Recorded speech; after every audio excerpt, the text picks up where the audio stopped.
garage. Well, it's raining, so we're really happy about that, and I'm underneath my shelter here, and it's a little bit steamy, to tell you the truth.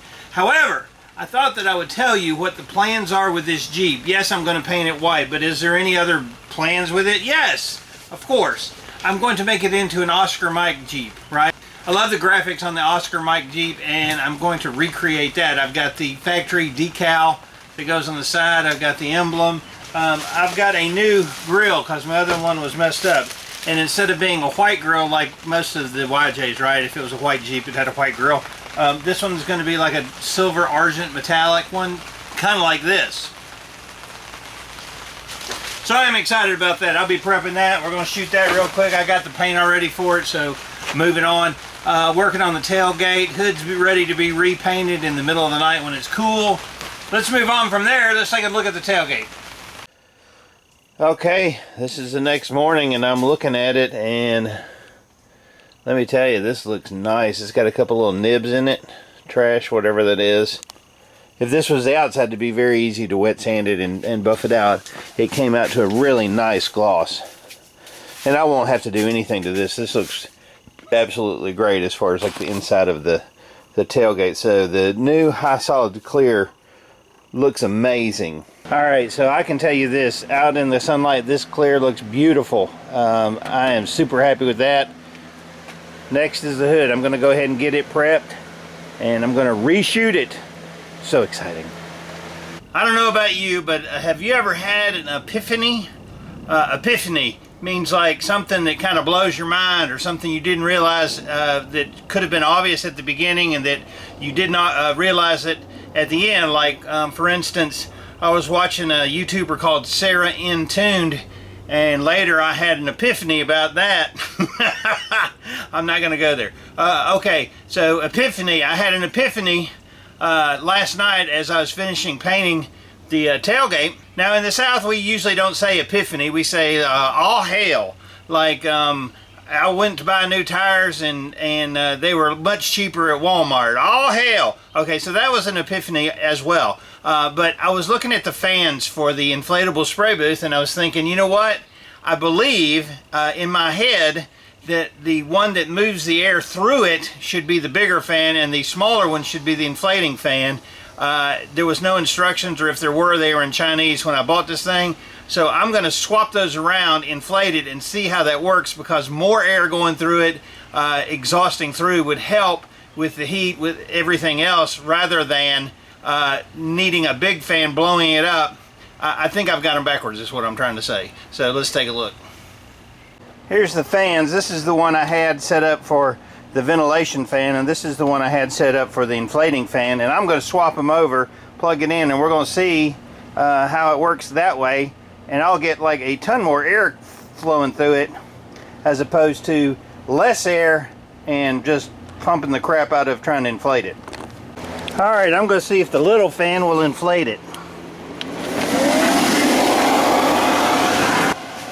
By golly, I think it does just fine inflating it.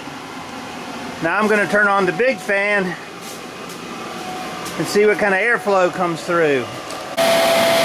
Oh yeah, I'm getting a ton more airflow through here, going out through the filters. Amazing. Okay, so that did help, the positive airflow coming through, so that's super cool. The other thing is this fan is twice as loud as the little one, which keeps it inflated just fine. So when you're leaving it running, your neighbors aren't hearing as much fan noise, so that's cool. Awesome. Alright, so my epiphany, or my all hail down here in the South, worked great. I'm thrilled with that. I'm getting a ton more airflow.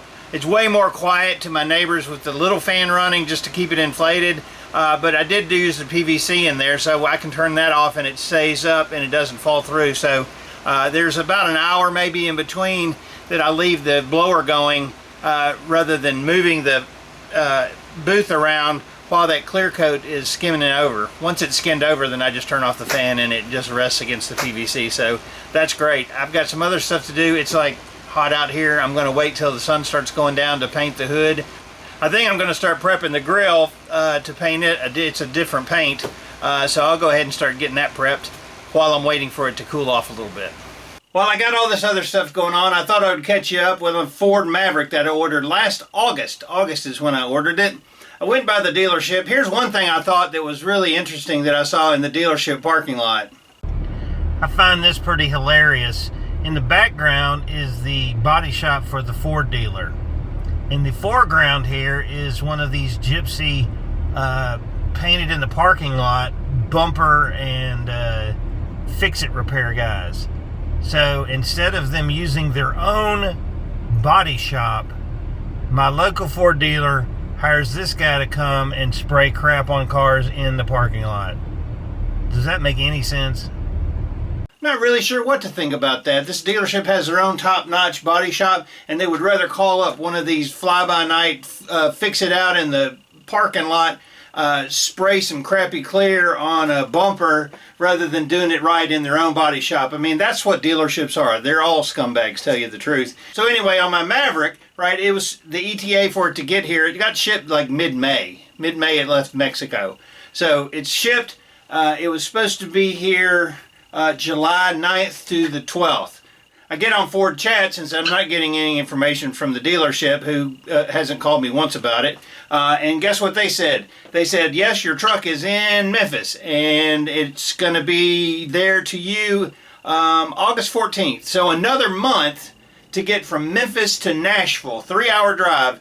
Memphis to Nashville is another month I got to wait for my truck. And guess what? Within that month, that means it's going to be a 1-year wait. And Ford is crappy. Their product, I think the Maverick truck is an awesome, awesome truck.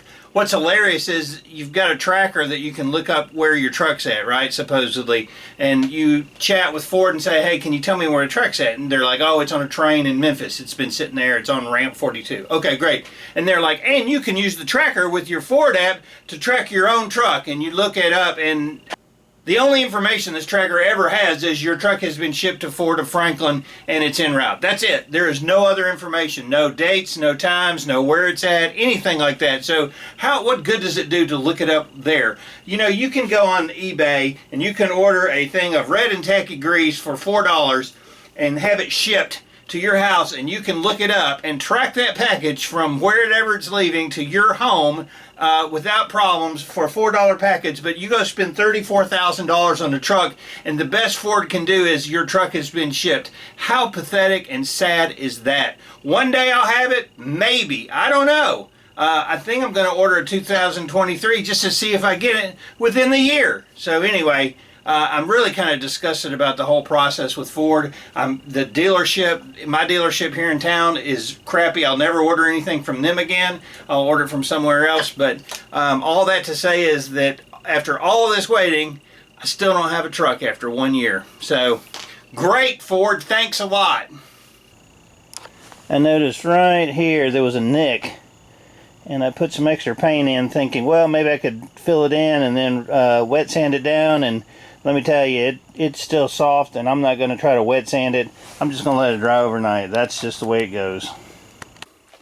The good thing about base coat and PPS system is that it comes with caps. I've got a cap in it, so it's already mixed up, ready to shoot. I don't have to do anything else, and I'm not losing any paint, so that's a win-win. Sometimes it just doesn't work out, and that's okay. I'm going to put a fork in it for tonight, turn everything off, let this dry up real well. I'll go in and wet sand it again, re-prep it, make sure I don't need to put some primer in that, because the front edge of the hood is kind of an important place. Not only is it the hood, but it's the front edge of the hood. I appreciate you being a subscriber. Click the like button. Anything, questions, comments, post them below. Maybe tomorrow I'll get this stupid hood painted. I'm Dave from the Redneck Garage. Keep turning wrenches.